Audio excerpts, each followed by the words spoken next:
Lovely to meet you. Thank you. Um, Well, I'm 84 and I live by the river. yeah, whereabouts do you live? Hammersmith by the river. Oh, lovely.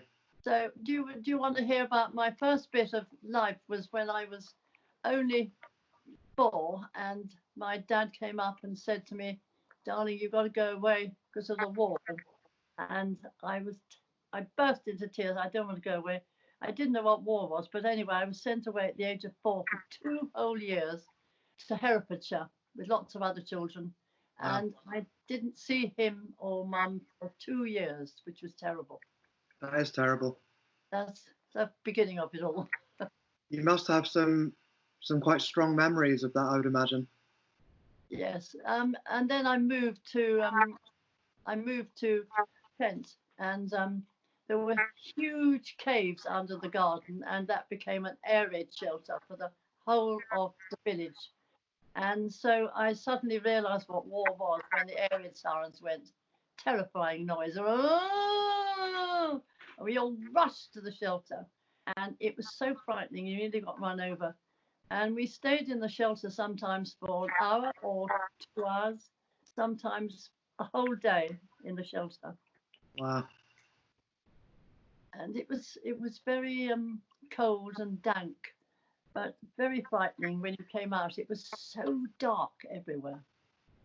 And one day a lady came in screaming, my house is burnt and so is my husband. And a little boy beside me said, what's a husband? So I said, it's a daddy. Oh, he said, I haven't got one of those, which was very sad when I heard that. And we found it very sort of strange to be always in the dark all the time. When we eventually came out, we went straight to the sweet shop because everything was rationed in those days. Mm. But it was a very tough time for us all. And we come up to V-Day now, which suddenly changed completely all the adults. And suddenly everybody was jumping about and singing. All the church bells were singing. The lights in the streets went on. It was an incredible sudden day. And again, we didn't understand as children what it was. Then we heard Churchill's voice saying, the war is over. And he was booming out of the radio. And my mother suddenly threw a flag, a Union Jack, round her and jumped on a lorry and went down the village. And I said, Mum, Mum. And off she went. She was cheering with all the people.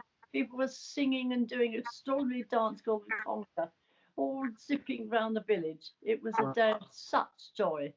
I shall never forget it. And here we are again with it tomorrow. Yeah. And I understand that you spend some of your time speaking to children about your experiences. Is that right?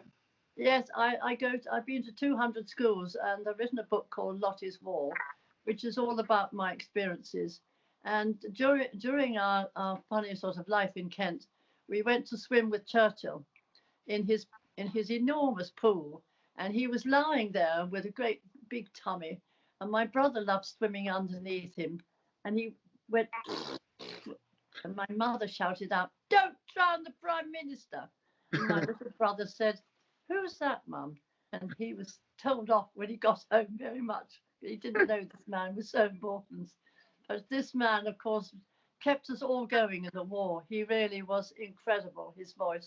He was a great friend of my grandfather's, and my grandfather lived here too in Terrace, and he used to go down in his boat to Parliament. He was an MP, and he used to have long talks with Churchill about what was going on, and they had great jokes together. So he's been in my life quite a bit.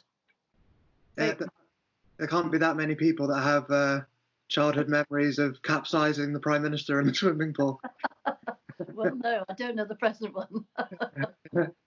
And what do you make of some people likening our current challenges to sort of wartime conditions? How does that feel for you? With this virus, I've said to everybody that I find it absolutely terrifying, because in the war you knew it was Hitler and you didn't want him to invade your island, and you were very frightened. But this virus is much more frightening because it's insidious, it's silent and it's invisible. And if my husband, we're not allowed out because we're oldies, but if he went out to get a cabbage or something and he came back, he might have caught it from the man he bought it from. So he comes back, gives it to me, and I'd be dead in 5 minutes because I've got bad lungs.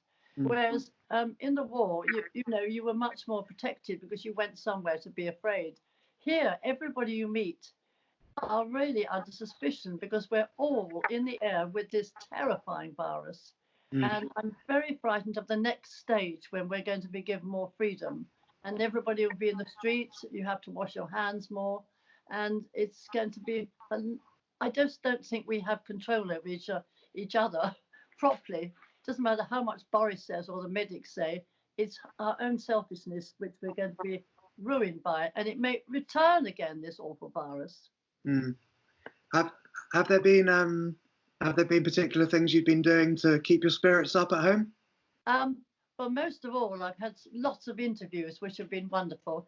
But tomorrow, I'm going to stand on my doorstep with all the neighbours who I haven't seen, and I'm going to give them a song sheet, and we're all going to sing a few war songs and wave the flag to celebrate. Yeah. Will you be having a cream tea? Sorry? Will you be having a cream tea or a picnic tomorrow? Yes. But it's a time, it is a wonderful time to celebrate, because when you think the end of the war, it's so special, and all those people who fought for it, including my father who was in the Air Force.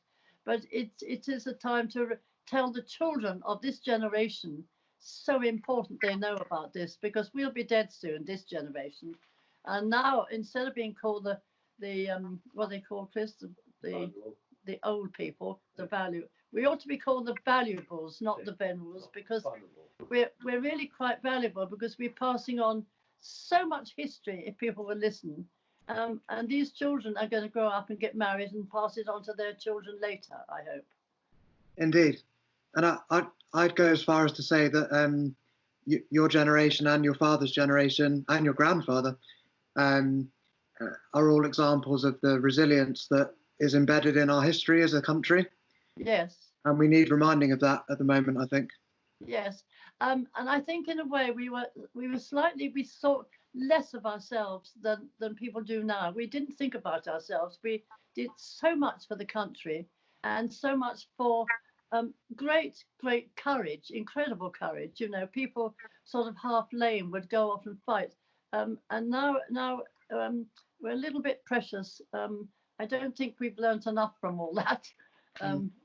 And it's very important this young generation learns. They're very sort of selfish and have a lot of things they want. And, you know, we were quite deprived in the war. We were rationed, but it never affected us at all. We couldn't have what we wanted, but we survived. And in a way of talking to other people, being close to people and communicating much more. Well, and I think certainly one thing that I've heard a lot of in recent weeks is people being reminded of the importance of community and hearing about your plans for tomorrow. Just small things like singing together and having those shared experiences is very important, I think. Yes, and the more you talk about it, the better. I mean, a lot of children haven't ever heard about evacuees, for instance, so that's why I've written about it. But I can't imagine myself sending my 4-year-old away for so long and not seeing her. Nobody would do that now. But in those days, parents were working, so they had to send you somewhere. But our homesickness was terrible. I can imagine. And your book, Lotte's War, when did that come out? That came out a few years ago, and many children have read it at schools. It's on Amazon under the name Lotte Moore, not Charlotte Moore, because it's a different person. But it's very important they read that, because it's just the experience of a young person's attitude. For instance, when I moved to Essex with my father, we had no water in the house and no light. And one funny thing happened. He bought a donkey, and this donkey got very frisky and came into the house one day and ate all our candles. So we couldn't have any light in the house at all, because the donkey just noshed them on the piano. And Dad had to go into the field and pump water every day and bring it back in a bucket. And we had candlelight, and we never saw electricity for a long time there. Wow. It was very strange. Yeah, and not all that long ago, really, when you think No, about it. Yeah, no. gosh, that's We amazing. we take a lot for granted now, which I think hardship is not a bad thing for all of us to learn a bit of how to just get on with life and not want too much. It's very important to appreciate. And the one thing my husband often says is we ought to sit quietly, completely peacefully in a field or by the water and just stare and stare and stare for a few minutes. No one has time to ever sit still now. Mm, No one. indeed.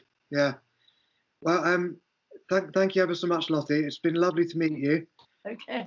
and thank you for sharing your story. And I hope you have a lovely time tomorrow, Thank you very much. singing some songs. And keep singing. Indeed. Yeah. Thank you, Lottie. Lovely to meet you. Right. We'll meet again. Don't know where, don't know when. So when lovely, lovely song. It is, yeah. I like pack up your troubles, bears, pack up your troubles in your old kit bag and smile, smile, smile. I taught it to all my music class, and it's so catching, all these songs. They ought to all be singing them now. Yeah. Lovely. All right. Thank you so much. Thank you, Lottie. God bless. Thank you. Bye. Bye.